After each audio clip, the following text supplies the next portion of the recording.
Buenas tardes, Padre Obispo. Buenas tardes, Sor Cristina. ¿Cómo está? Muy bien, gracias a Dios. Qué bueno, ya hoy es día jueves eucarístico, jueves sacerdotal, y en este mes de septiembre, el mes de la Biblia.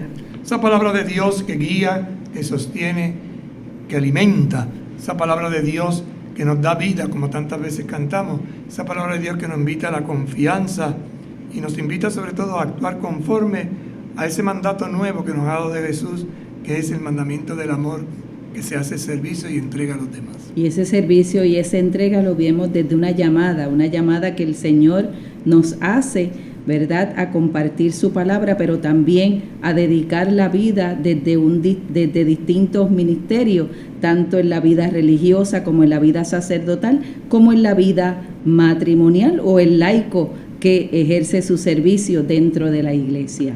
Vamos a invocar al Espíritu Santo que nos ayude, sobre todo en esta etapa que iniciamos ahora sinodal, de preparación para el sínodo. Luego más adelante estaremos hablando sobre esto. Esta etapa del caminar juntos, escucharnos, hacer propuestas para renovar la iglesia que quiere estar en salida como Jesús.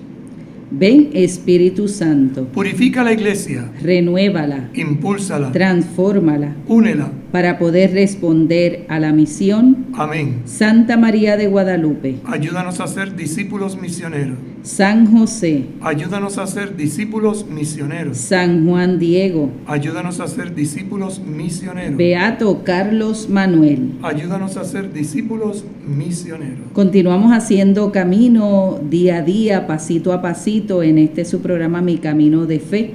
Y estamos en el artículo 7, estamos en la segunda sección de la tercera parte del Catecismo de la Iglesia Católica, que tiene que ver con la vida en Cristo, y esta segunda sección dedicada especialmente a los mandamientos. Estamos en el artículo 7, el séptimo mandamiento, que nos dice: no robarás.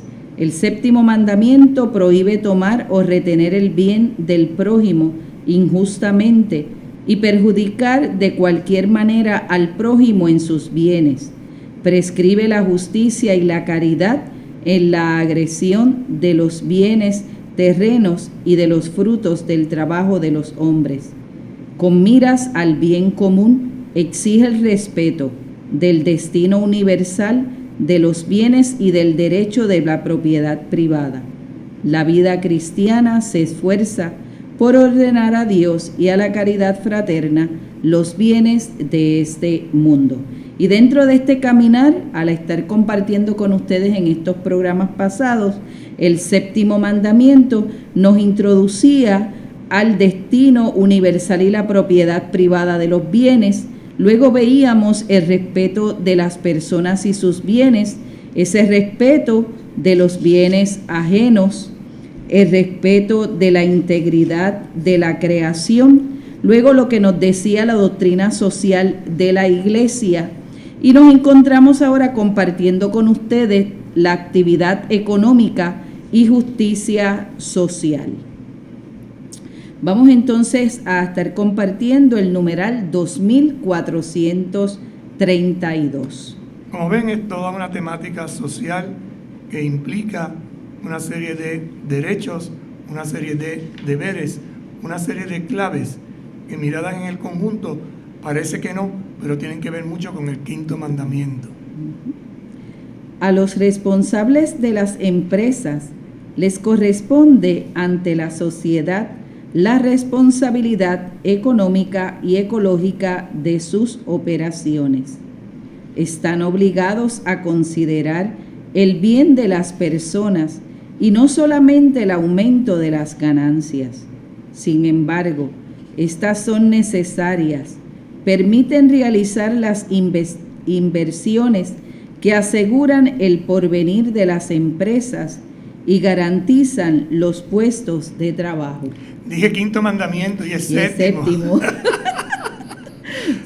Pero es porque estaba pensando en la vida, ¿verdad? Quinto mandamiento es: defiende la vida. Y esta vida que está en un cuerpo, que se respeta, tiene que ver también con bienes que atañen o se unen a la vida. Por eso el numeral dicho no correctamente, se rectifica.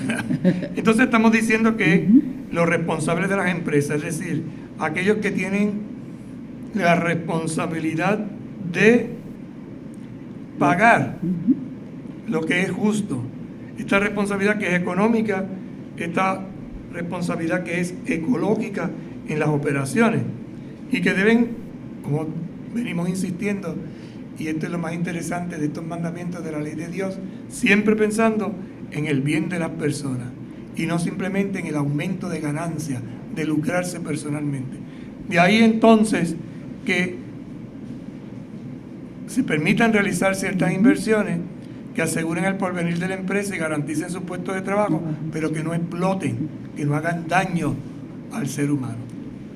El acceso al trabajo y a la profesión debe estar abierto a todos sin discriminación injusta, a los hombres y mujeres, sanos y disminuidos, autóctonos e inmigrados. ¿Qué quiere decir? Que entonces no se puede hacer discriminaciones. A las mujeres les vamos a pagar menos que a los hombres.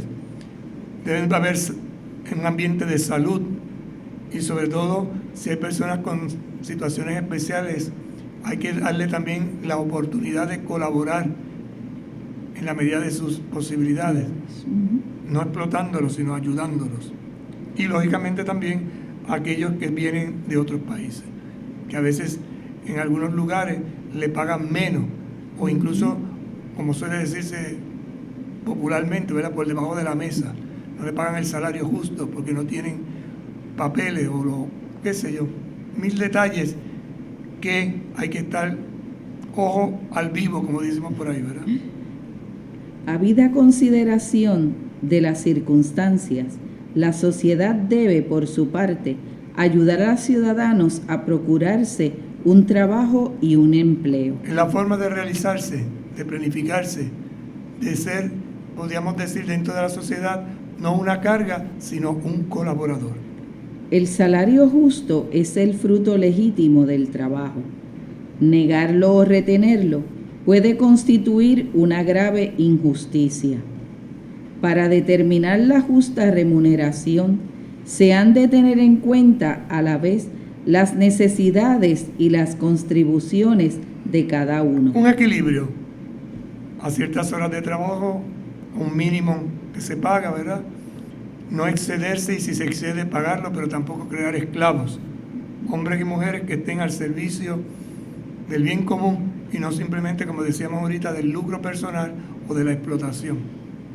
El trabajo debe ser remunerado de tal modo que se den al hombre posibilidades de que él y los suyos vivan dignamente su vida material, social, cultural y espiritual. ¿Ve? Esa posibilidad de que se le dé dentro de ese equilibrio una vida digna en todos los aspectos, en lo material, en lo social, en lo cultural, espiritual. Por ejemplo, las luces, ¿verdad?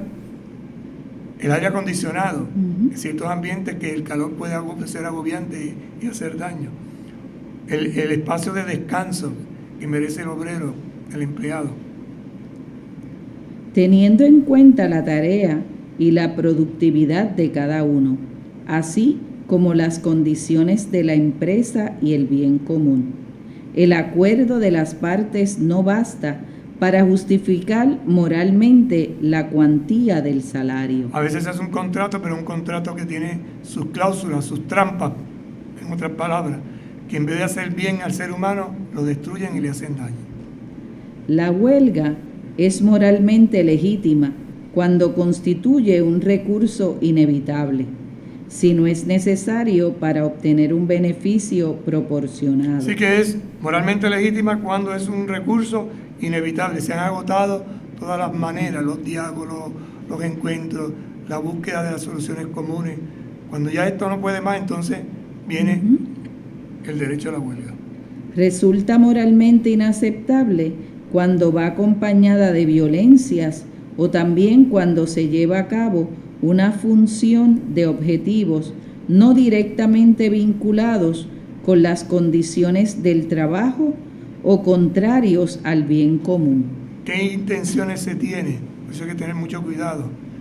cuando los obreros se lanzan a la huelga, tiene que haber unas razones de peso, bastante de peso. Y por eso vienen las negociaciones, vienen los encuentros previos, vienen los anuncios, viene la posibilidad, viene el compás de espera. Cuando ya no se puede más, entonces. Es injusto no pagar a los organismos de seguridad social las cotizaciones establecidas por las autoridades legítimas. Derecho al seguro social, el descuento que se hace, ¿verdad? Y esto, ¿por qué? Porque a veces cuando se juega bajo la mesa, como solemos decir, y no se paga, a la larga se paga, porque no se tiene las, ¿cómo diríamos?, las condiciones para un retiro digno, para una vida, digamos, decir, equilibrada, luego de haber trabajado tantos años, se quedan, como diríamos en buen puertorriqueño, en la prángana, se quedan sin nada. ¿Por qué? Porque se le llenó la cabeza a esta persona en un principio, no se le explicaron bien sus derechos, se le llenó la cabeza de dinero o los ojos y pensó que con eso, pero no pensó en su vejez, no pensó en su ancianidad, no pensó en su enfermedad. Y estas cosas hay que tenerlas bien presentes. Y un empresario cristiano tiene que tener todo esto en su cabeza bien organizado. La privación del trabajo a causa del desempleo es casi siempre para su víctima un atentado contra su dignidad y una amenaza para el equilibrio de la vida. Además del daño personal padecido, de esa privación se derivan riesgos numerosos para su hogar. ¿Por qué? Porque un padre de familia, una madre de familia que de momento se queda sin trabajo, los que dependen de él o de ella pagan las consecuencias duras. Comida, vivienda, salud, en fin, todo esto que sabemos que el más vulnerable, el más desprotegido, a la larga es el pobre que paga las consecuencias. Justicia y solidaridad entre las naciones. Veamos ahora este concepto de justicia, de solidaridad, para ahora entre las naciones, entre los pueblos. Cómo ayudarnos unos a los otros. Cómo países que tienen más están llamados a colaborar con los que menos tienen. Numeral 2437. En el plano internacional, la desigualdad de los recursos y de los medios económicos es tal que crea entre las naciones un verdadero abismo. Por un lado, están los que poseen y desarrollan los medios de crecimiento y por otro, los que acumulan deudas. Esta es la triste realidad. Países que poseen y desarrollan medios de crecimiento y otros que acumulan deuda. Y la pobreza, la deuda externa, todo esto que va aumentando cada vez más. Diversas causas de naturaleza religiosa, política, económica y financiera confieren hoy a la cuestión social una dimensión mundial. Es necesaria la solidaridad entre las naciones cuyas políticas son ya interdependientes. Es todavía más indispensable cuando se trata de acabar con los mecanismos perversos que obstaculizan el desarrollo de los países menos avanzados. Fíjate cómo lo llaman mecanismos perversos, es decir, políticas de acción que llevan a hacer daño y están pensados para hacer mal, para no dejar progresar, para aprovecharse. Por ejemplo, mano de obra barata. Por ejemplo, trabajos infrahumanos, donde no se tienen las condiciones, y esto porque beneficia a X o Y multinacionales de países ricos que, pagando lo que no tenían que pagar, porque no es justo, se explotan a los más débiles. Es preciso sustituir los sistemas financieros abusivos, sino usurarios, las relaciones comerciales inicuas entre las naciones, las carreras de armamentos, por un esfuerzo común para movilizar los recursos hacia objetivos de desarrollo moral, cultural y económico, redefiniendo las prioridades y las escalas de valores. ¿Cómo crear una nueva conciencia política? A través de la formación de líderes que con esta doctrina, que parte precisamente del Evangelio y que nos lleva a ser hombres y mujeres responsables, justos, libres y constructores de la paz, podamos ayudarnos entre las naciones. De lo contrario, es una realidad que desarrolla, como decía aquí, mecanismos perversos, sistemas financieros abusivos, incluso usurarios prestan para sacar el doble, relaciones comerciales inicuas, en fin, situaciones que destruyen no solo el ser humano, sino también el pueblo, la nación donde vive este ser humano. Las naciones ricas tienen una responsabilidad moral grave respecto a las que no pueden por sí mismas asegurar los medios de su desarrollo o han sido impedidas de realizarlo por trágicos acontecimientos históricos. Es un deber de solidaridad y de caridad. Es también una obligación de justicia si el bienestar de las naciones ricas procede de recursos que no han sido pagados con justicia. Interesante cómo lo analiza la Iglesia. Si esto no se ha pagado, estos recursos, se han movilizado recursos hacia objetivos de desarrollo moral, cultural y económico, redefiniendo prioridades. Por ejemplo, que pasa en la Amazonía, la destrucción de tantos árboles que están dañando el sistema ecológico por el beneficio de unos cuantos. Su madera es preciosa, pero ¿qué hacen? Desforestan y no forestan. ¿Y quién se beneficia? No los pobres que están trabajando o viviendo allí, sino unos latifundistas, unas, entre comillas, compañías, por decirlo finamente, que no buscan sino el lucro personal, y esto destruye y afecta a nivel mundial.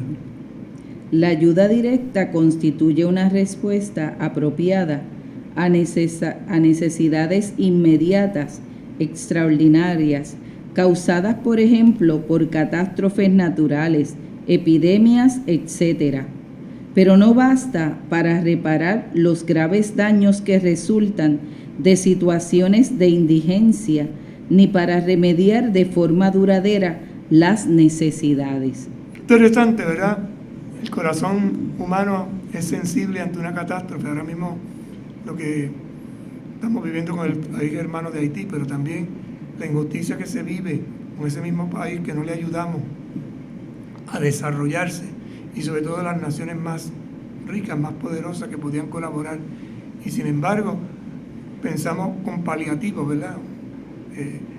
A veces hay una enfermedad y le ponemos un parcho, le ponemos alcohol, pero no sanamos la herida. No sanamos la herida.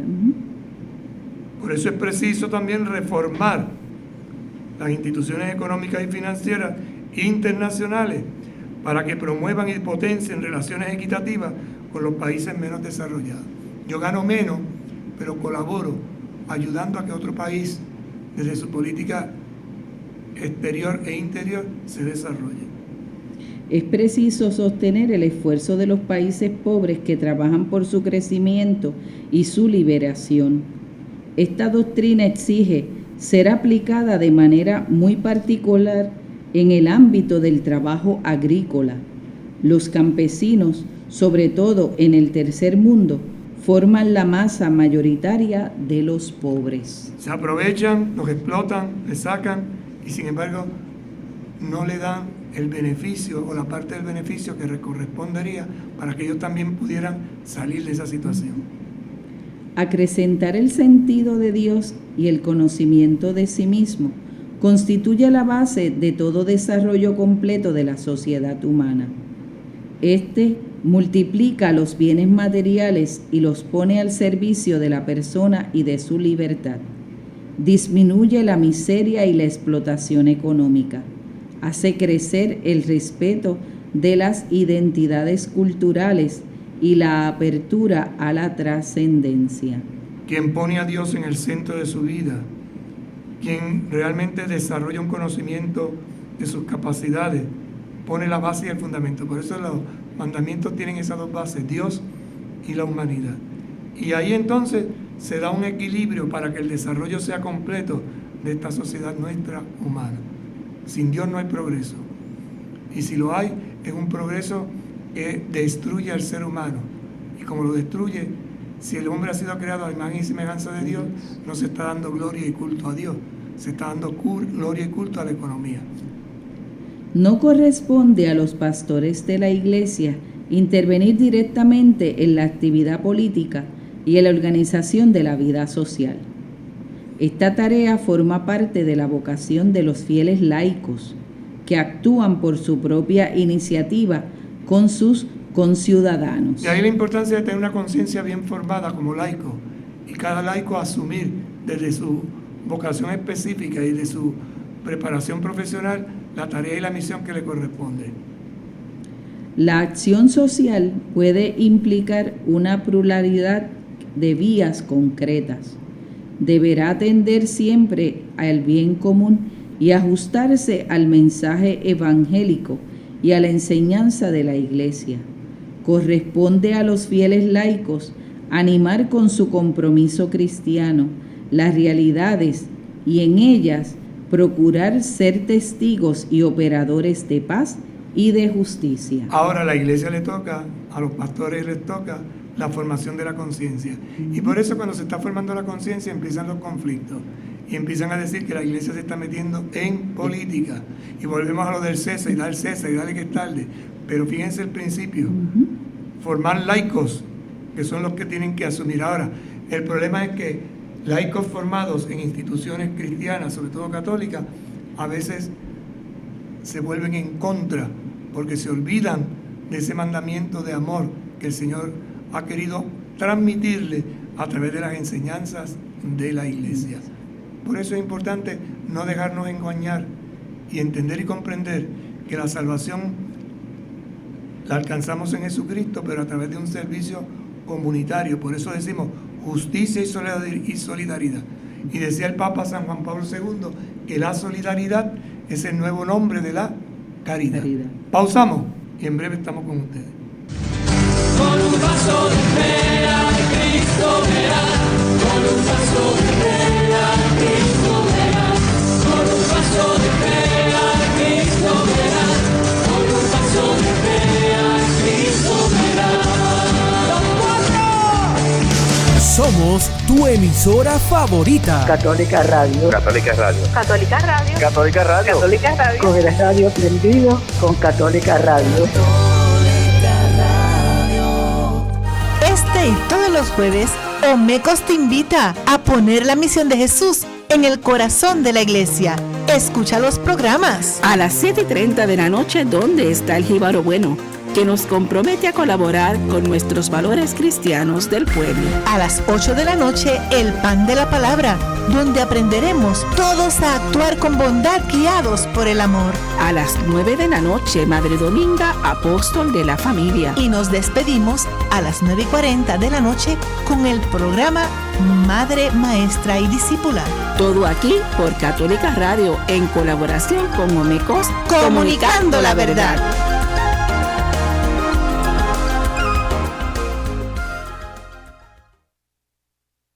Para que comiences tu día, El Mañanero. ¡Pa'l campo nos vamos! ¡Oye! El Mañanero. El Mañanero con Yossi Tisol. Defendiendo nuestra música y realzando nuestra cultura. Lunes a viernes de 4 a 6 de la mañana, sábados y domingos de 5 a 8 de la mañana por Católica Radio 88.9 FM y el 89.1 en el área oeste y a través de la internet en catolicaradiopr.com. Católica Radio en el 88.9 FM Isla y el 89.1 FM en el área oeste de Puerto Rico presenta el programa Por el Gozo de Vivir, con el lema La cercanía del ser humano ocurre cuando se enraizan al corazón Dios, acordes y versos, en una aportación educativa, religiosa y cultural. Te invito a que compartas conmigo El Quijote de otro tiempo, Javier González Rosado, poemas, música y pensamiento. Viernes de 8 a 9 de la noche. También por catolicaradiopr.com y TuneIn Radio. Por el gozo de vivir.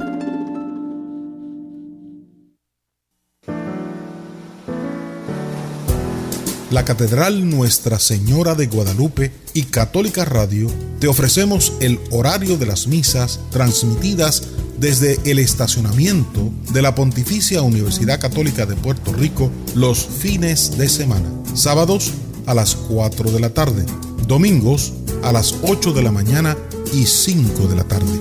Escúchalas por el 88.9 y 89.1 FM y las puedes ver por la plataforma de Facebook Live de Católica Radio. Somos tu emisora favorita. Católica Radio. Católica Radio. Católica Radio. Católica Radio. Católica Radio. Con el radio prendido con Católica Radio.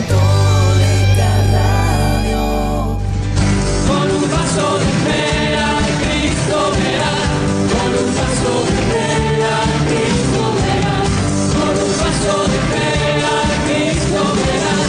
Con un vaso de fe a Cristo verás. Continuamos compartiendo con ustedes en este su programa Mi Camino de Fe, pasito a pasito, la tercera parte del Catecismo de la Iglesia Católica, en esta segunda sección que tiene que ver con los mandamientos, y estamos en el séptimo mandamiento: no robarás. Estábamos dialogando sobre la justicia y solidaridad entre las naciones, y nos decía que en el plano internacional la desigualdad de los recursos y de los medios económicos es tal que crea entre las naciones un verdadero abismo.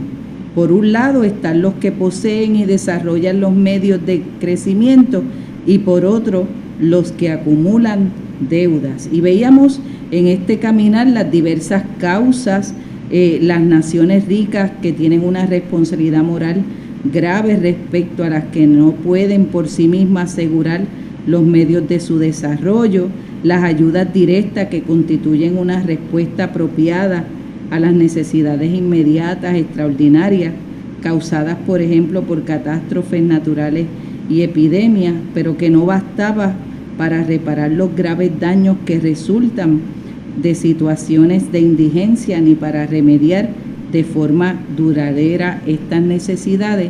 Pero lo veíamos entonces desde Dios. Acrecentar el sentido de Dios y el conocimiento de sí mismo constituye la base de todo desarrollo completo de la sociedad humana. Por eso multiplica los bienes materiales y los pone al servicio de las personas y de su libertad. Y esto hace que disminuya la miseria y la explotación económica. Pero que nos decía también, no corresponde a los pastores de la Iglesia intervenir directamente en la actividad política y en las organizaciones de la vida social. Esta tarea forma parte de la vocación de los fieles laicos que actúan por su propia iniciativa con sus conciudadanos, y que esta acción pastoral puede aplicar una pluralidad en vías concretas. Por eso se debe atender y ante todo el bien común, ajustar un mensaje evangélico y la enseñanza de la Iglesia. Esto era lo que compartíamos en el segmento anterior sobre la justicia y solidaridad entre las naciones. Vamos entonces a dar otro paso más: el amor de los pobres. 2440. ¿Usted leyó bien? El amor de los pobres. Dígalo otra vez. El amor de los pobres. Porque es interesante, o sea, todo esto es motivándonos a encontrarnos con el amor, pero un amor que tiene una clave: son los pobres. Por eso es interesante que vayamos viendo la justicia y solidaridad entre las naciones. ¿Pero por qué? Por amor a los pobres. ¿Quién es ese pobre? Nos recuerda y hace presente a Jesucristo, el necesitado. Dios bendice a los que ayudan a los pobres y reprueba a los que se niegan a hacerlo. A quien te pide, da.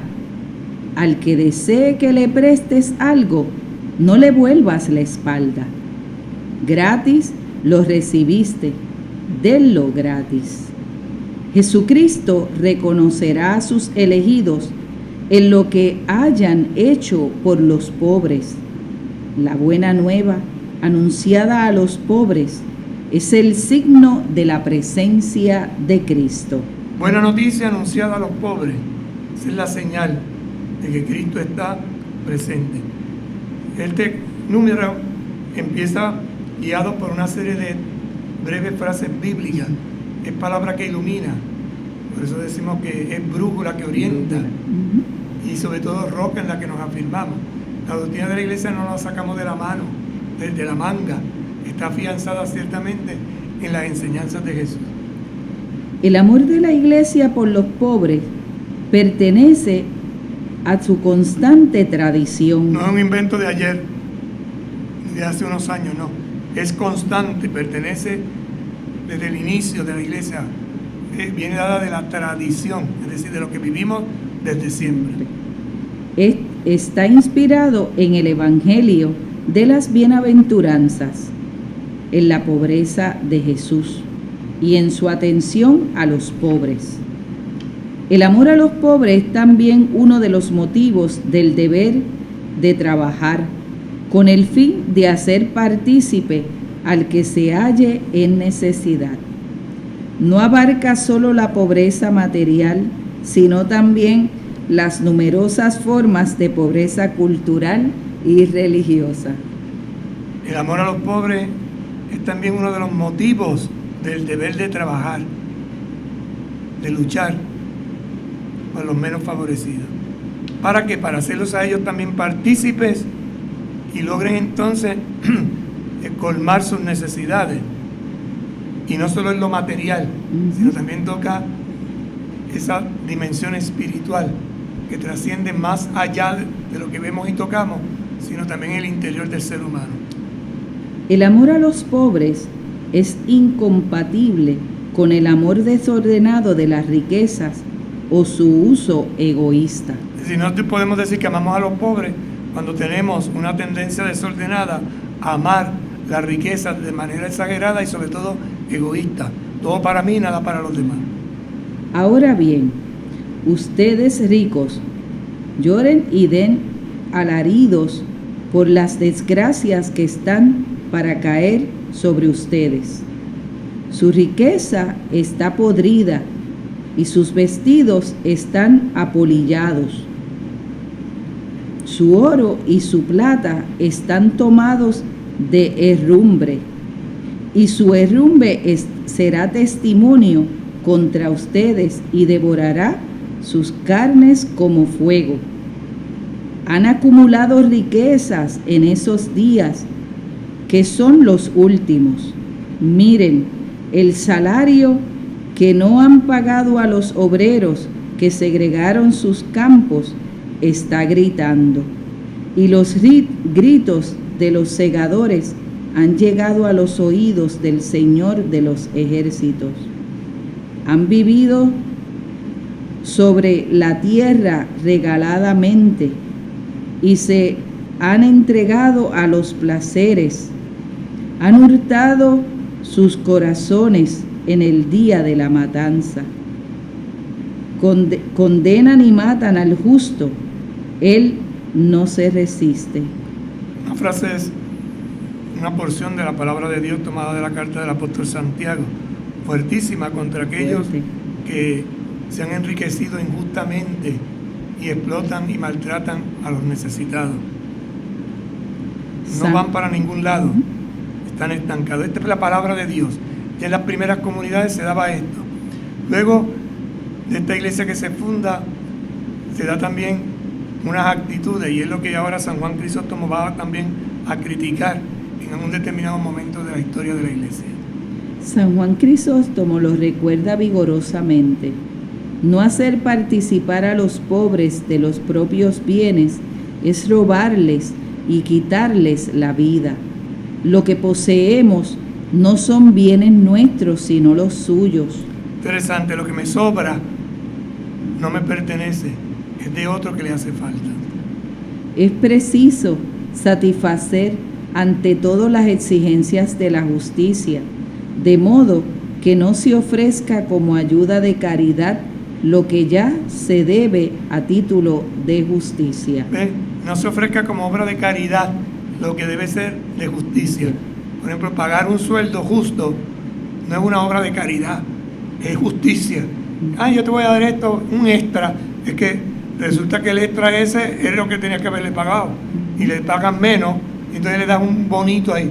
Ningún bono vale la pena si no me pagan justamente, porque entonces lo que en justicia me corresponde no se puede hacer como una obra de caridad.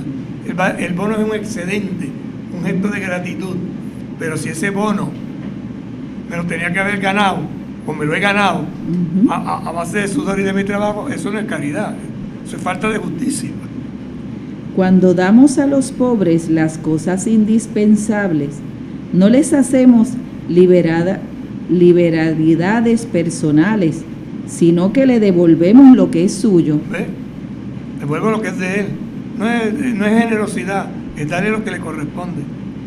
Más que realizar un acto de caridad, lo que hacemos es cumplir un deber de justicia. Eso es así. Las obras de misericordia son acciones caritativas mediante las cuales ayudamos a nuestro prójimo en sus necesidades corporales y espirituales. Y ahora las enumera. Instruir, aconsejar, consolar, confortar, son obras espirituales de misericordia, como también lo son perdonar y sufrir con paciencia. Esto lo meditamos mucho durante el año de la misericordia que proclamó el Papa Francisco. Misericordiosos como el Padre. Las obras de misericordia corporales consisten especialmente en dar de comer al hambriento, dar techo a quien no lo tiene, vestir al desnudo, visitar a los enfermos y a los presos, enterrar a los muertos. Entre estas obras, la limosna hecha a los pobres es uno de los principales testimonios de la caridad fraterna. Es también una práctica de justicia que agrada a Dios. Por lo tanto, hay obras materiales y obras espirituales, y todas con el mismo título, de misericordia. Es decir, mostrando la ternura, la compasión, el amor de Dios a través de acciones que yo realizo, que tú realizas, y que construyen el reino de Dios y hacen que este ser humano viva equilibradamente en la felicidad que se comienza aquí en la tierra y se prolonga en la eternidad. El que tenga 2 túnicas, que las reparta con el que no tiene. El que tenga para comer, que haga lo mismo. Den más bien en limosna lo que tenéis, y así todas las cosas serán puras para ustedes. Si un hermano o una hermana están desnudos y carecen del sustento diario, y alguno de ustedes les dice, vayan en paz, calentaos o hartaos, pero no le dan lo necesario para el cuerpo, ¿de qué sirve? Sí, ¿de qué me vale que yo me vista con buena ropa si no tengo para comer? Mejor dame la comida que me sustenta, ¿verdad? Bajo sus múltiples formas, indigencia material, opresión injusta, enfermedades físicas o psíquicas, y por último la muerte, la miseria humana es el signo manifiesto de la debilidad congénita en que se encuentra el hombre tras el primer pecado de Adán y de la necesidad que tiene de salvación. Por ello, la miseria humana atrae la compasión de Cristo Salvador, que la ha querido cargar sobre sí e identificarse con los más pequeños de sus hermanos. También por ello, los oprimidos por la miseria son objeto de un amor de preferencia por parte de la Iglesia, que desde los orígenes y a pesar de los fallos de muchos de sus miembros, no ha cesado de trabajar para aliviarlos, defenderlos y liberarlos. Lo ha hecho mediante innumerables obras de beneficencia que siempre y en todo lugar continúa siendo indispensable. ¿Qué es miseria humana? Es lo que nos está definiendo. Pues se presenta de múltiples formas. Indigencia material, es decir, lo que me falta, lo básico. Opresión injusta, maltrato, enfermedades físicas o psíquicas. Y por último, la muerte. Eso es la miseria humana. Ahora, esta miseria humana es signo, es una señal clara de la debilidad congénita que se encuentra en el ser humano tras el primer pecado. Por haber pecado es que nos viene todo esto. Pero en Cristo Jesús se nos ofrece una salvación. Y esta es la obra de la iglesia. Por eso la miseria humana atrae la compasión de Cristo. Y Cristo se fija en el que es indigente material, en el que está oprimido injustamente, en el enfermo, tanto en lo físico como en lo psíquico, y sobre todo en la muerte. Por eso los milagros, si te das cuenta, es un arco donde toda esta temática que acabamos de enumerar, Jesús la vence, porque Él es vida, no es muerte. Cristo Jesús, nuestro Salvador, que ha querido cargar sobre sí y se identifica con los más pequeños, a los que llama sus hermanos. Y por eso, los oprimidos por la miseria son un objeto de un amor de preferencia por parte de la iglesia. La iglesia continuadora de la obra de Jesús hace exactamente lo mismo. Y de ahí que desde un principio la iglesia siempre ha atendido a los más vulnerables, las viudas, los huérfanos, los enfermos, y nunca ha dejado de trabajar para aliviarlos, defenderlos y liberarlos. Y ahí existen tantos hombres y mujeres que han consagrado su vida a esto, ¿no? Unos a través de votos religiosos, otros a través de trabajos que realizan, de voluntariado, pero todos movidos por el mismo amor. ¿A quién? A Dios y a los pobres. Y lo ha hecho mediante, ¿qué? Obras concretas, hospitales, escuelas, asilos, comedores, antes y ahora. Y esto es interesantísimo, ¿verdad? Como hay gente que da la vida y lo hace con alegría, lo hace con entusiasmo. En el Antiguo Testamento, toda una serie de medidas jurídicas corresponden a la exhortación del Deuteronomio. Ciertamente, nunca faltarán pobres en este país. Por eso, te doy yo este mandamiento. Debes abrir tu mano a tu hermano, a aquel de los tuyos que es indigente y pobre en tu tierra. Jesús hace suyas estas palabras, porque pobres siempre tendréis con ustedes, pero a mí no siempre me tendrán. Con esto no hace caduca la vehemencia de los oráculos antiguos, comprando por dinero a los débiles y al pobre por un par de sandalias, sino que nos invita a conocer su presencia en los pobres que son sus hermanos. El día en que su madre le reprendió por atender en la casa a pobres y enfermos, Santa Rosa de Lima le contestó: cuando servimos a los pobres y a los enfermos, somos buen olor de Cristo. Es interesante porque ya en el Antiguo Testamento esta preocupación por los pobres e indigentes está reflejada en la Escritura, ¿verdad? Y entonces vemos que aparecen una serie de medidas jurídicas: el año jubilar, la prohibición de un préstamo de interés, la retención de la prenda, la obligación del diezmo, el pago cotidiano del jordanero, el derecho de rebusca después de la vendimia y la siega. Esto que aparece en el Antiguo Testamento con narraciones muy explícitas es lo que después Jesús toca, retoma y lo codifica en la frase del mandamiento nuevo.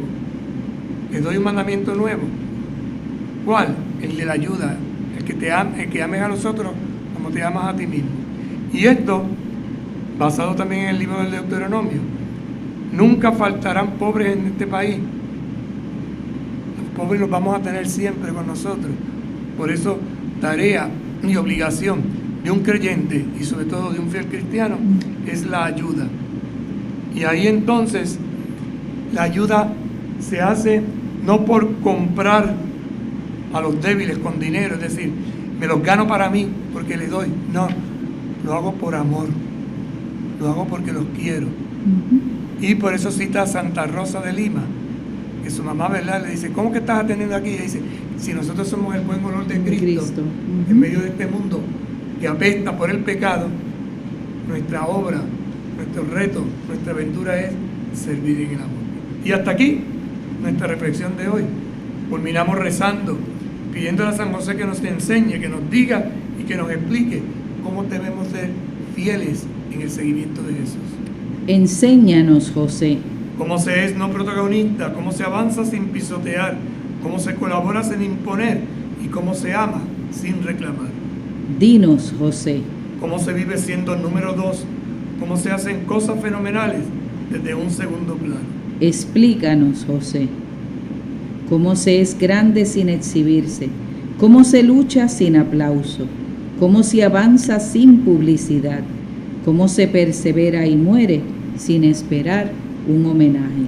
Amén. Que el Señor esté con ustedes. Y con tu espíritu. Y la bendición del buen Dios Todopoderoso, Padre, Hijo y Espíritu Santo, descienda sobre ustedes y les acompañe siempre. Amén. Hasta mañana, si Dios quiere. Buenas tardes para todos y todas.